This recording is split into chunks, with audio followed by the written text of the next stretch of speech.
تین باتیں اس عاجز نے اپنی زندگی میں بہت اہم پائیں بچوں کی تربیت کے معاملے میں۔ اس 35-40 سالہ یہ جو تجربہ ہے بچوں کا، بچیوں کا، اور متعدد مدارس کا اور متعدد ملکوں میں، تین باتیں وہ اس سارے تجربے کا نچوڑ ہیں۔ اگر ماں باپ ان تین باتوں کا خیال رکھیں تو بچہ ایسی مضبوط بنیادوں پہ کھڑا ہوتا ہے کہ دین سے ہٹ ہی نہیں سکتا۔ یوں تو کہنے کو آپ درجنوں باتیں کہہ سکیں گے کہ اس کا بھی خیال رکھو، اس کا بھی رکھو، اس کا بھی رکھو، کتابوں پہ کتابیں لکھی ہوئی ہیں تربیت الاولاد کے بارے میں، مگر جسے تھمب رول کہتے ہیں وہ اگر ہمارے ذہن میں بیٹھ جائیں کہ ہم نے بچے کی کن باتوں کو مضبوط کرنا ہے، ان پہ بچے سے کوئی کمپرومائز نہیں۔ ان تین باتوں سے پہلی بات کہ بچے کو ہمیشہ سچ بولنے کی عادت ڈالیے۔ یہ چیز آپ کو ہلکی سی محسوس ہوگی، اللہ رب العزت کے ہاں سچ اتنا مقبول ہے کہ سچ کے صدقے بندے کو دین دنیا کی کامیابیاں ملتی۔ اگر کبھی سچ کے باطنی فائدے ہمیں محسوس ہو جائیں اور سچ کی وجہ سے جو برکتیں زندگی میں آتی ہیں وہ محسوس ہو جائیں تو ہم تو سچ کی خاطر کٹ مرنے کو تیار ہو جائیں۔ اس میں محنت نہیں ہوتی، یہ کام بڑا مشکل ہے، اس لیے کہ اس میں پھر ماں باپ کو بھی سچ بولنا پڑتا ہے۔ اب پھر کیسے ہوگا کہ ادھر سے فون آیا تو بیٹے کو کہہ دو ابو گھر پہ نہیں ہے، اب وہ بچہ سچ کیسے بولے گا؟ اور دوسری عادت بچے کے اندر جو پیدا کرنی چاہیے وہ نماز کا اہتمام۔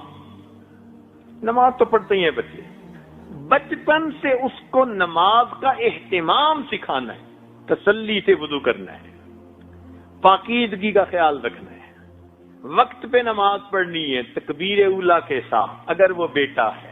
اس کے اندر ایک فائدہ تو یہ کہ اس بچے کے اندر پاکیزگی آ جاتی ہے، کیونکہ بے نمازی بچہ تو استنجے کا بھی خیال نہیں کرے گا، اور اگر نماز پڑھے گا تو کپڑوں کی پاکیزگی کا خیال رکھے گا، تو پاکیزگی بھی آ گئی، وقت کی پابندی بھی آ گئی۔ اس سے خوش نہ ہو جائیں کہ بچی نماز پڑھتی ہے اور بچہ نماز پڑھتے نہیں، نماز کا اہتمام۔ اس لیے بچے کو دیکھیں کہ جلدی جلدی نماز پڑھ رہا ہے تو نہیں، اس پہ کمپرومائز نہیں ہے۔ بچپن سے اس عمل کی اہمیت اس کے دل میں بیٹھے، مجھے نماز پرسکون ہو کر پڑھنی ہے، تسلی سے پڑھنی۔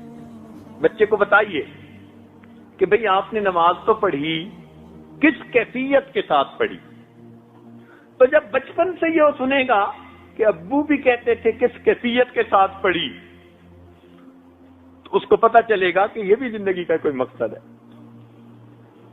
آج تو اس مقصد کو ہم بھولتے ہی چلے جا رہے ہیں۔ تیسری بات، بچوں کو خدمت کی اہمیت سمجھائیں۔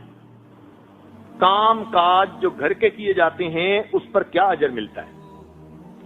ماں کی خدمت، باپ کی خدمت، بڑوں کی خدمت، استاد کی خدمت، خدمت کا جذبہ بچپن سے بچے کے دل میں ڈال دیجیے۔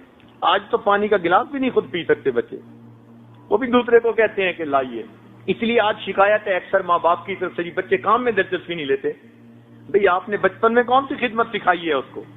کیا پتا یہ بچہ کبھی کس اللہ والے کی خدمت کرے اور اس کی اس کو دعا لگ جائے۔ اس کو بتائیے کہ معذوروں کی خدمت کی جاتی ہے، بوڑھوں کی خدمت کی جاتی ہے، تو اس کے دل میں رحم کا مادہ پیدا ہوگا، احساس ہمدردی ہوگا۔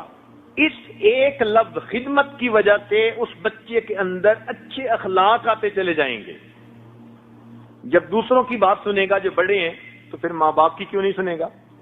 آج اس کو خدمت بتائی نہیں، وہ ماں باپ کی بھی نہیں کرتے۔